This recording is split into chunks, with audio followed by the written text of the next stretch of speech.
What's up, everyone? Welcome to the video. Today we're going to take a quick look at how to connect a phone to a 2016 Lexus GX460 using the Bluetooth. I'm going to be demonstrating this on an iPhone. Other phones will be similar. The first thing I'm going to do is go into my phone's settings, open your Bluetooth, and just make sure your Bluetooth is on. Now taking a look at our center screen, I'm going to come over here and on the right-hand side, I'm going to press the phone button. And it's telling me there's no phone connected, so I'm going to press OK. And then down here, I'm going to press Add. Now we'll grab our phone. And under the devices, it comes up as Lexus GX. Go ahead and click on that.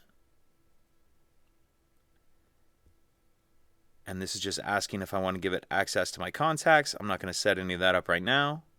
But as you can see, we're now connected. If you have any questions, please let me know. If you could take a second to like and subscribe, it helps us out, and I'd appreciate it.